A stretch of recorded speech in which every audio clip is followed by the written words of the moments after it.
Now, the rest of the story. Alright, welcome to corn harvest, which is starting. We're on the downhill slide of it. I'm grateful for it. I've actually been really fortunate to have about a week and a half of beautiful October weather in November. And we're opening up, well, this is the last field we're opening up that's kind of tedious to open up, just because it does have some incline to it. So the combine is fine, but as far as Dale and I, on the outside rounds at least, definitely not getting carried away or pulling full loads around through here, because my biggest concern would be a full cart in soft ground, which that's debatable right now. I mean, it's actually dry for November. Yeah, it's nice out. I would worry about a full cart pushing that 46 around, and I would worry about this cart getting tippy because of the narrow wheelbase. But 46 and the 79 are on cart duty. 79. The combine is running well. It's going to be going in for a combine inspection one of these days here before next harvest. We got 2, 3, 4 farms to go, but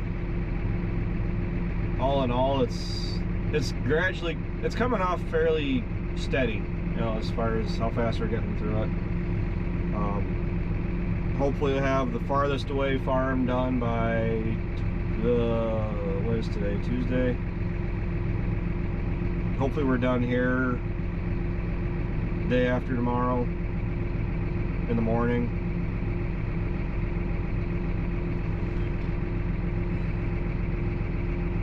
Yeah, we're gonna be here all day tomorrow for sure.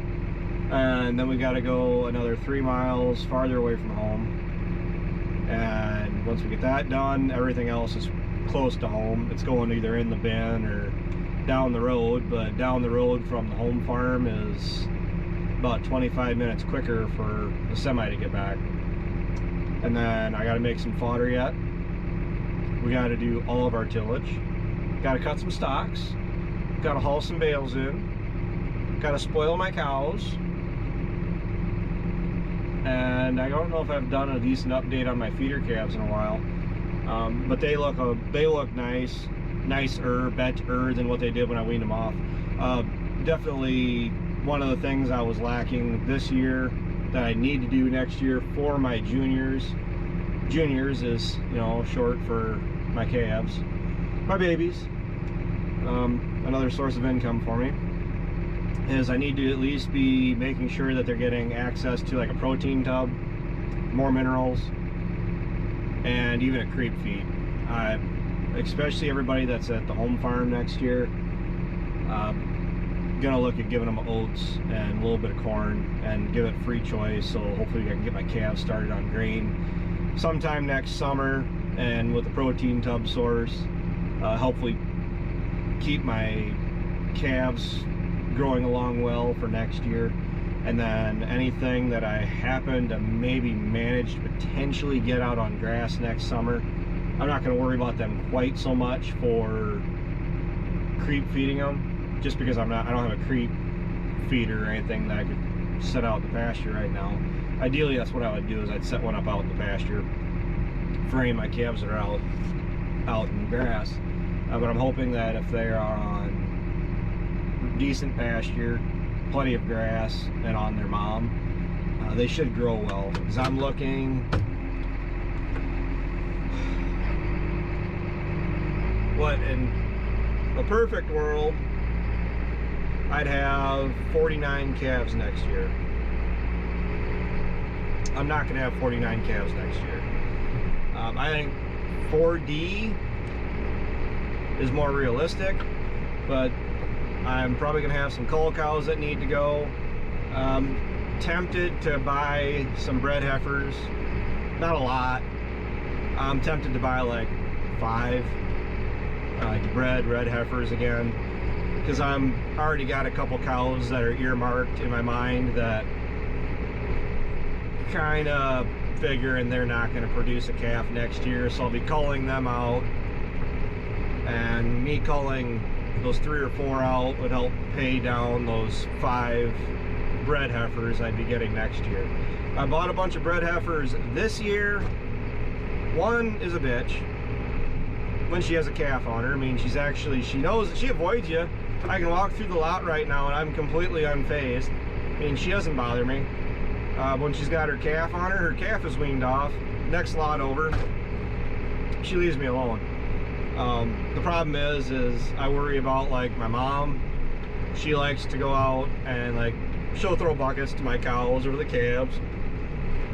You know, that's just what my mom likes to do. And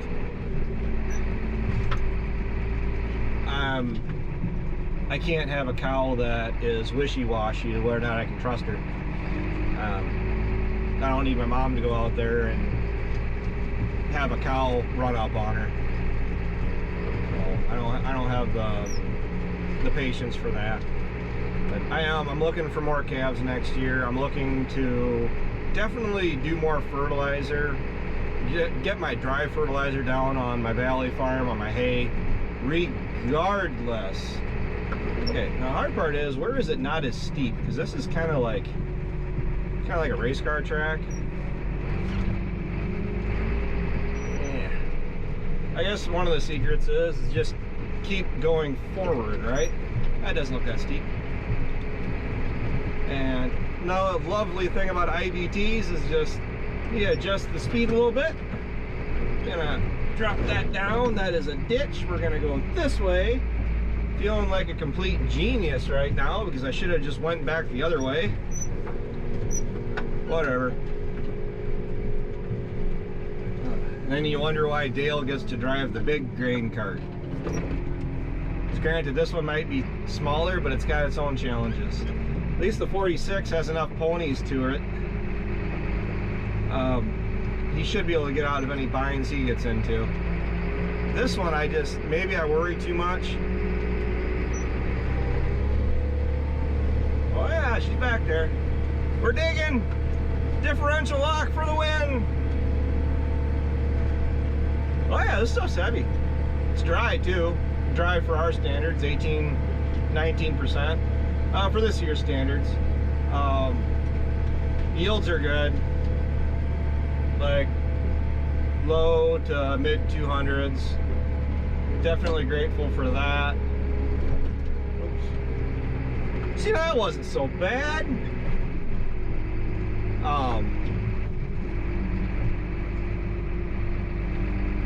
Soybeans did all right. Planter upgrade was the right thing to do, despite the jackass that was saying that I shouldn't have.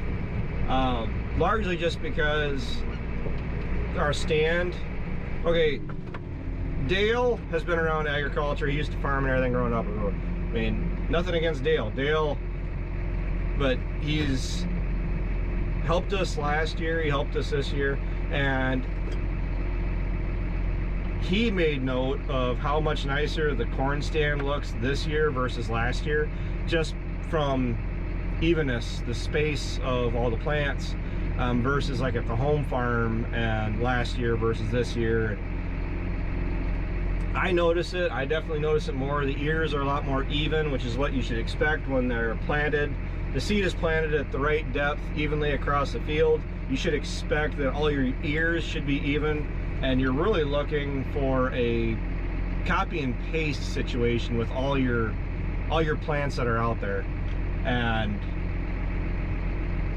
I'm hoping that that is the actual case going forward here.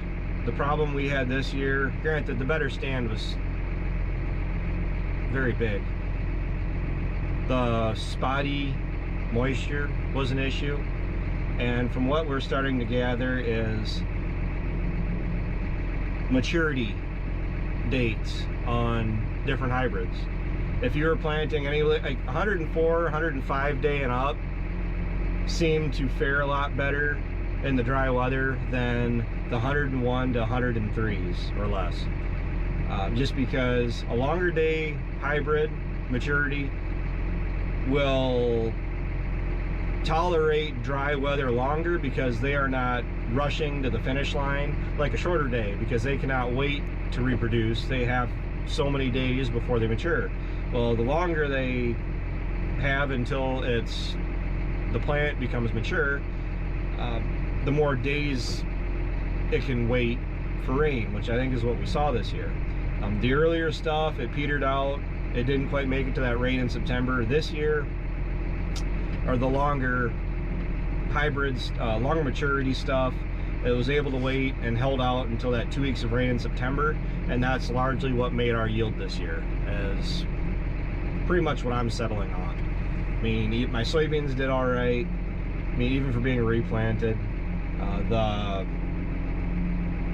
The corn is gradually creeping up. Our averages that we see are gradually creeping up. That planter is part of it, and management practices and inputs, fertilizers and everything. It's not any one thing, but we're just trying to get to the point where we get 220, 250 bushel corn and you're disappointed, because we know the field's potential is so much better. So we've come a long ways. Our averages is what, 70 to 80 bushels more than what Grandpa used to figure was an awesome average. So I guess that's a win in itself. And it feels like it's been a long year. It's been a very tiring year, just because my situation with my hay. Never thought that being short on hay would be an issue.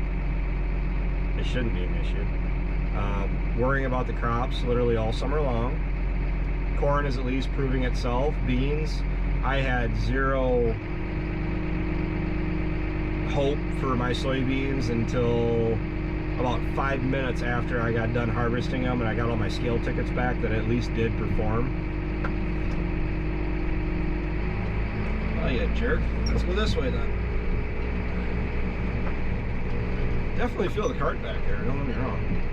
But the big thing I'm looking forward to next year is, it's even before planting, is I'm hoping to have a healthy number of calves next year. I mean, I got some fall calves.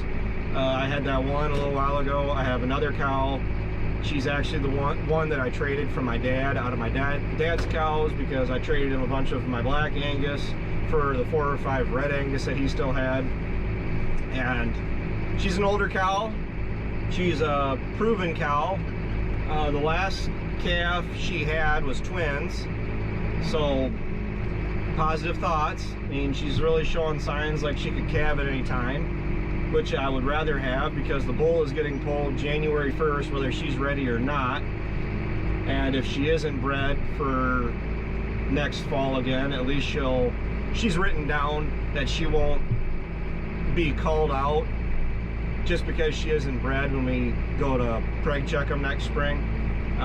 She'll have another chance next spring when the bull is in with them next summer. You know, June to whenever, June to August. June 1st, August 1st is the dates I'm going to stick with. I pushed them back this year just to give those heifers a little bit more chance, and more or less those first calf heifers of mine, try to get them a little bit further into spring, so that I don't have to worry about them calving in, 20-degree weather, if that's at all possible. Come on, babe.